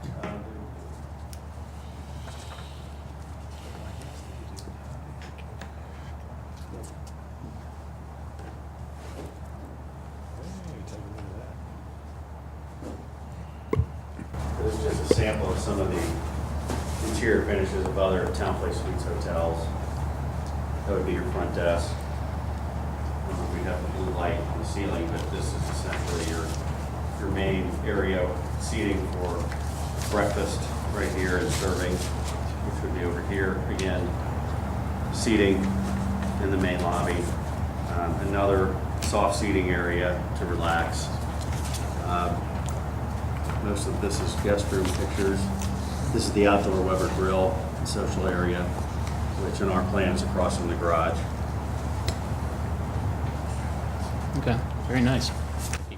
Yeah, I will. I'll tell you. So long ago in a galaxy far, far away, I worked for a company that sent me to Greenville, South Carolina, for 1 week every other week, and we did something. I don't remember if it was a town place or a similar situation. It was quite a number of years ago, but I can tell you it is very definitely a social. The same people stay there. You get to know the people. You go down and barbecue. It's a very, you meet people from all over. I still got friends I keep in touch with from Canada that I met there. So, yeah. Alderman Kramer. Yes, Your Honor. A couple of quick questions for Greg, if I could.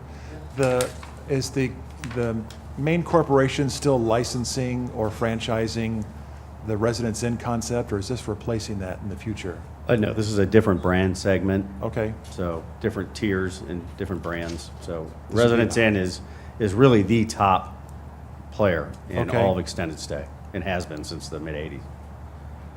And some people have asked about the saturation level. There's some other planned hotels, Hanley Road and Dale, maybe.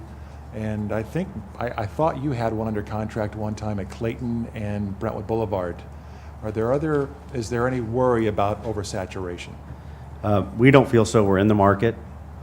We've been very bullish on the area, and we feel, again, that there is an unmet need. Marriott, they do their own due diligence to determine whether a market is saturated or not. They approved the Hanley Dale site. They approved this site, so they too have the same feeling. You have different hotels in different parts of this market too, but we obviously are very bullish on this, as are they. Thank you. On that topic, I will share with you. I was in Las Vegas. I had the opportunity to meet the fellow who owns the Spring Hill Suite, which is just 1 block south of this property. And I don't want to misquote him, but his words were to the effect of, if he could build 3 more hotels just like it today, he would. Okay. Thank you, Greg. Any further questions? Alderman Lockmiller. I just have one more Sure. question for the director. Lisa? You're going to get your steps today no matter what, man. Hey, Lisa, on page of the site development and conditional use staff report, on page 5 of 8, underneath table H, where it has a footnote.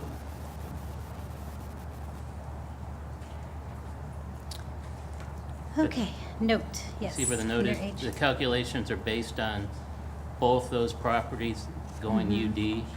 That is no longer needed, right? Correct. Because of the ordinance we just passed? Okay. Correct. Thank you. Okay, any further questions? We're going to move on to 12D. 12D is bill number 6134. Mr. City Attorney, could we get the first reading by title only, please? Bill number 6134, first reading, an ordinance amending section 400.1400 relating to permitted uses in the urban development district and establishing the effective date of this ordinance. Thank you. Alderman Kramer, can we have a synopsis? Surely, Your Honor, the subject of a previous public hearing in the chambers here, Bill number 6134 is our first reading, covering the amendment to section 400.1400 of the city's zoning ordinance, that related to permitted uses in the urban development district.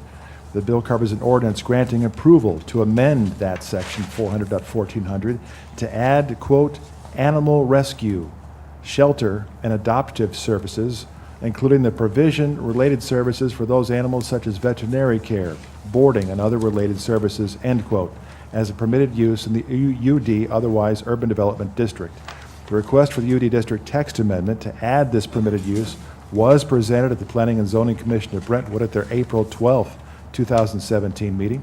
The commission at that time voted 6 in favor, 6 against to approve that text amendment. Therefore, the text amendment is presented to the board for our consideration without a favorable recommendation from the commission. Bill number 6134. Thank you. Same as last time. Questions? Alderman Dimon. Thank you, Mr. Chairman. Lisa, just kind of the similar question I had for the other one. We had a 6-6 out of P&Z on this. Can you give me some idea of what the objections were for the 6 no votes? I would say that it's generally based on some of the other comments that were made by some of the other aldermen this evening. More or less, again, that should they be, because they're all connected, so if they're not rezoned to UD, they're still a legal non-conforming use in a light industrial district, so they could still expand, but there's limitations as stated if you're a legal non-conforming use. And I think, again, it all ties back to they're not wanting to make any changes to their property. So is this all really necessary? The property doesn't even get rezoned. And then I had made statements in the staff report also, and I kind of said that tonight. I think after we wrap up the comprehensive plan, we're going to be looking at the list of uses in really all of our zoning classifications. So I think that was what some of them had also pointed out is let's let the comprehensive plan do its thing, and then if we have recommendations later on, we'll go back and visit it at that time.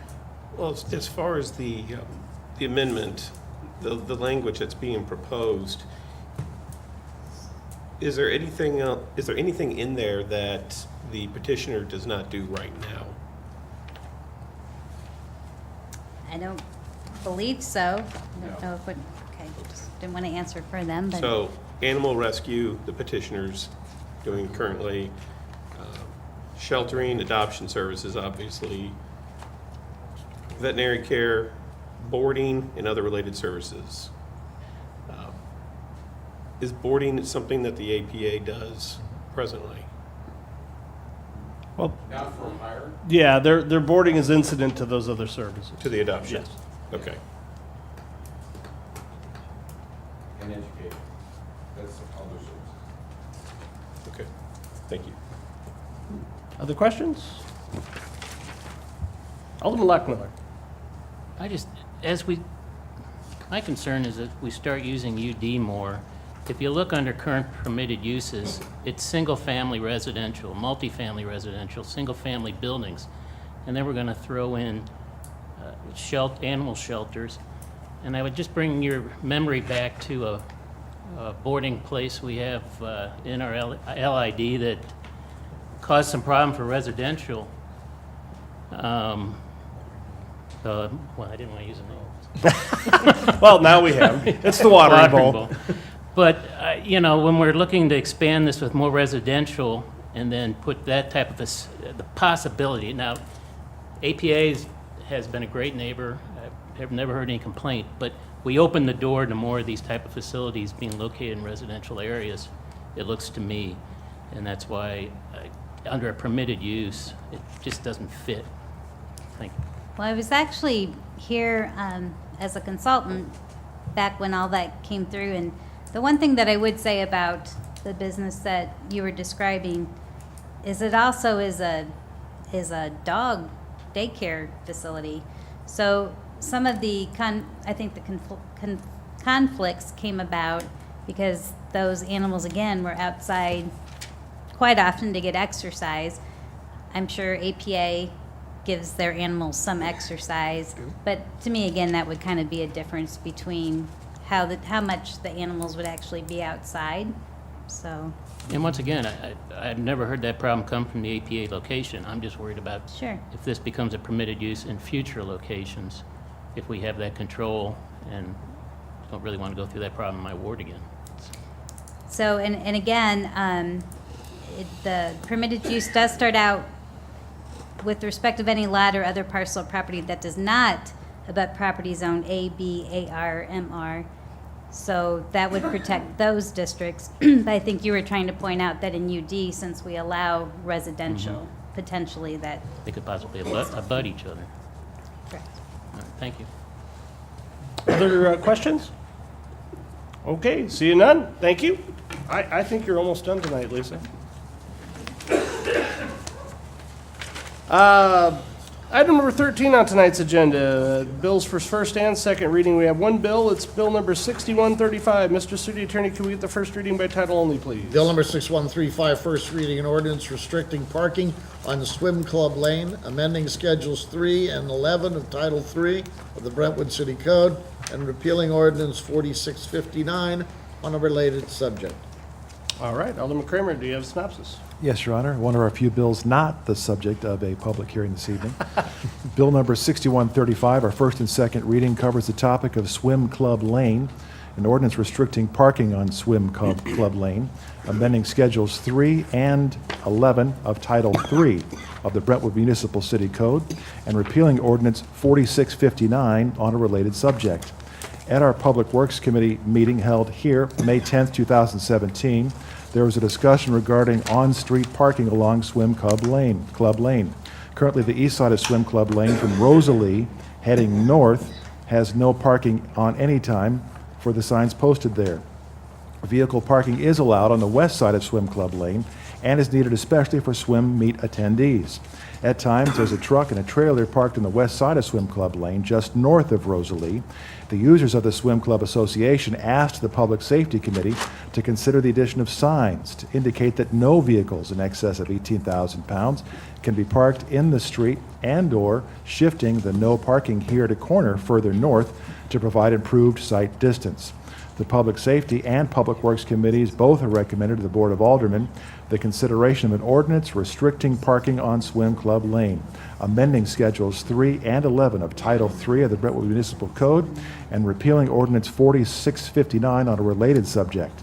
In addition to amending Schedule 11D to add Swim Club Lane to the areas where large vehicles are prohibited, as written in the Brentwood Municipal Code, now it requires posting a sign about parking large commercial vehicles in residential areas. Because this is a time-sensitive matter, both committees are requesting first and second reading on the June 5, 2017 Board of Aldermen meeting. This is Bill number 6135. All right, thank you. Are there any questions? I think Dan Gummersheimer has more information if people want it. Just one. Okay, good. I am a member of the Swim Club Lane, or Swim Club, and this was brought about by the Swim Club.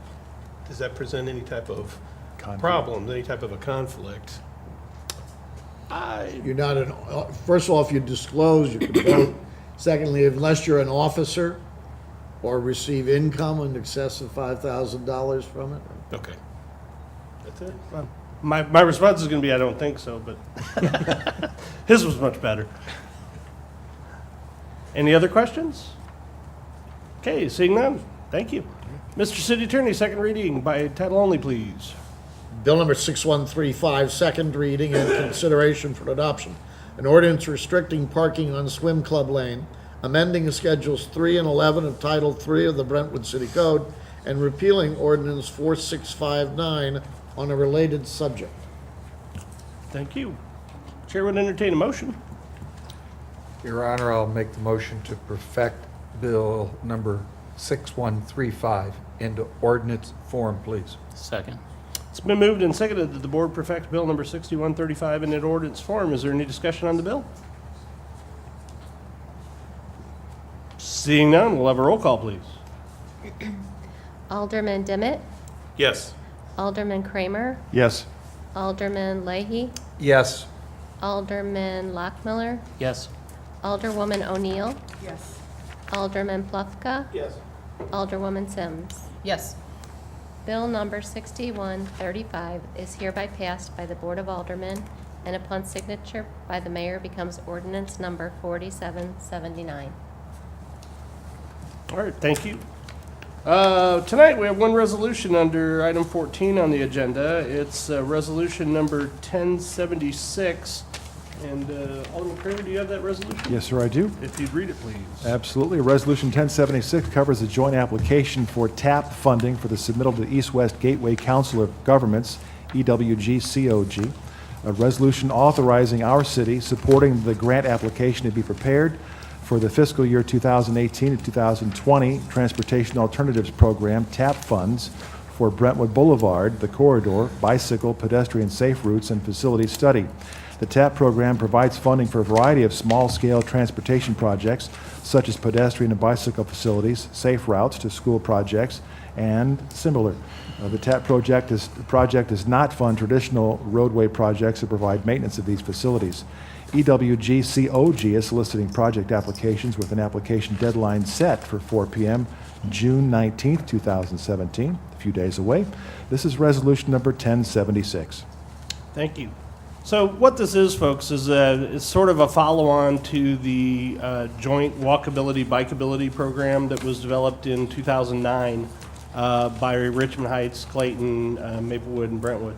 And this is kind of the follow-on to that. It's an application. It's basically authorizing us to join the group that's applying for a TAP grant to look at ways to join those communities vis-a-vis these funds. And I think it's a natural and logical thing to do, and I think it's a great thing to do. And anyway, that's what this is all about. So, Lisa, did you have any additional information at this? Dan. Oh, Dan. Sorry, I've got. I got so used to calling your name, I just thought. There is one thing that occurred since this memo was written. The county, St. Louis County DOT, is actually putting together their own TAP application that would be for the same thing. So I guess what I'm getting at is if you strike out here, it's possible that if the county gets funded, they're going to be doing a report for bikeable, walkable routes countywide, not just in this mid-county area, but West County and other parts of the county, St. Louis County. So Maybe we'll both get it. That'd be good. And this would be just like the SDP funding, it's 80-20 split. So if we do get the joint one, we'll just owe 20% between the group. So that was it. All right, so I guess if there aren't any other questions, I'd entertain a motion to adopt the resolution as written. So moved, Your Honor. Second. Moved and seconded to adopt the resolution number 1076. Is there any discussion? Seeing none, all in favor say aye. Aye. Are there any opposed? All right, it's unanimous. We will adopt that resolution. Item number 15 on the agenda, Alderman Dimmitt, accounts against the city. Thank you, Mr. Chairman. You should have in front of you a revised warrant list, and that is because when I looked this over, I asked about the PGAV invoice. That's on page 2 of 3, 1, 2, 3, fourth entry down. And as the original warrant list submitted, it would have put us over the $30,000 limit by $656. So PGAV has submitted a revised invoice which puts them under the $30,000. So the warrant list then dropped by that same amount. So I would request approval for payment of the warrant list in the amount of $140,340.76. Second, Your Honor. It's been moved and seconded that the board approve the warrant list in the amount of $140,340.76. Is there any discussion? Seeing none, we'll have a roll call, please. Alderman Dimmitt, Yes. Alderman Kramer, Yes. Alderman Leahy, Yes. Alderman Lockmiller, Yes. Alderwoman O'Neill, Yes. Alderman Plufka, Yes. Alderwoman Sims. Yes. Fantastic, we can pay our bills. Item number 16 on the agenda, reports of committees and department heads. Under my report, I have a couple of things for you tonight, but I'll keep it short, I promise. The first is that I'd like to introduce, for those of you who haven't met her already, our new city clerk, Lori Roble. She comes to us from the St. Louis County Board of Elections, where she's worked for them for the better part of the last 17 years, and she is a resident of South County, and she and her daughter had lived here for quite a while. So, welcome, Lori. You're most welcome.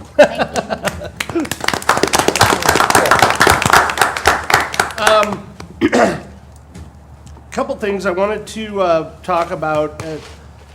So, given the board's decision at our last workshop, we are in the process now of moving from sort of a conceptual development plan for the Manchester Renewal Project to a more action-oriented plan for the Manchester Renewal Project. And so, as a part of that, Bola and I have been discussing kind of the best way to get that project moving forward. And one of the things that we identified was what we believe is a need. And that is, when we did the renovation of the rec center, we had SM Wilson acting as a representative on the city's behalf, right? They weren't just a construction manager. They were really, they were acting as the city for that project in a knowledgeable capacity. And we think it really benefited the city to have somebody acting in that capacity. The Manchester Renewal Project is probably that much more complicated than just the renovation of a building. And what we discussed is the possibility of finding somebody to act in the capacity of the city's representative for the entire project, right?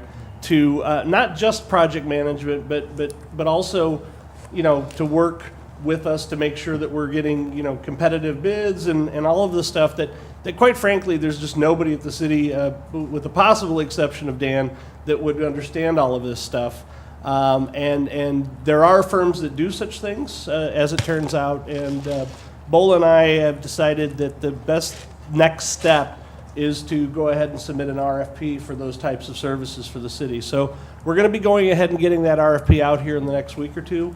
That will be probably the very first thing that comes before the board in terms of contracts to make sure we get going on all this stuff. But I really think without somebody to manage things on the city's behalf and look out for the city's interest, that we certainly can trust the partners we're working with, and I think they've done a wonderful job, but I think it really will benefit us to have somebody working directly for BOLA, actually specifically for BOLA on this project. And that's what we're looking for and hope to have here in the next month or so. So that's an update on the Manchester Renewal Project. We're going to have a progress meeting with the entire team next week, or actually this week, Friday. But we also, where we're going to basically tell the entire team that our intention is to bring in somebody that's a representative of the city to kind of head up the whole thing and work with the entire team on our behalf. So that's where it's at. I think you can look forward to seeing more progress reports as we go.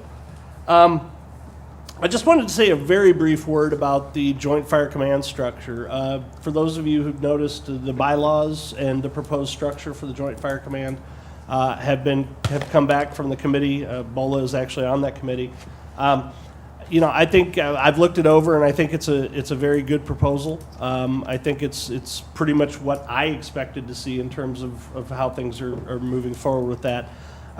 I have asked all of the mayors of the participating or potentially participating cities to lunch sometime next week or two to discuss kind of where they're at with it and get their thoughts and feedback as well. I want this board to know that having looked at the proposal, having looked at how it's been brought about, I think it's very much in our interest to proceed with it. So, I don't know if you have views that are contrary to that. I'd be happy to discuss it. But like I said, I'm sort of looking forward to the possibility of getting that in place. I think it'll be a tremendous benefit to all the communities involved. So I will keep you posted on that, but I just wanted to kind of let you know where that one is at, because it's been about a year, I think, since we talked about it last or something like that. The third thing I want to do tonight, the last thing I want to do tonight is last week after our meeting, Alderman Leahy called me and indicated that he would prefer not to serve as the chairman of the Public Works Committee. I want to thank him for his service as the chairman for the past year. I think he did a very admirable job, but I certainly respect his wish to step down and just be, what did you say, just a worker bee? Worker bees are good. So that being the case, I thought about who I would like to replace him, and I'm tonight going to appoint, for the board's consideration, Steve Lockmiller to be the chairman of the Public Works Committee. If you recall, Steve was my initial appointee to the Public Works Committee when I first got elected back in April of 2015. And at the time, I think Steve, as a sort of a freshman representative, indicated that he would rather not take that on, and he wanted to spend some time as a worker bee. But his response this time around was, "Absolutely, I'll do it." So if the board will approve that appointment, I would look forward to having Steve serve as the chair for the next year for that committee. So at that point, I'd ask a motion to approve the appointment of Steve Lockmiller as the chairman. So moved, Your Honor. Second.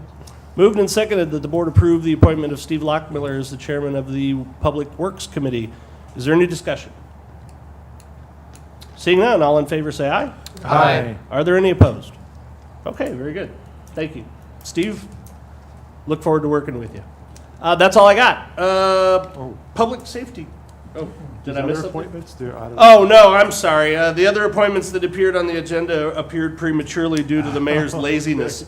So we will take those up next. Well, I guess it's called laziness. I chose to go to Memphis with my son for a traveling baseball tournament instead of, working on city business. So, hey, sue me. Public Safety Committee.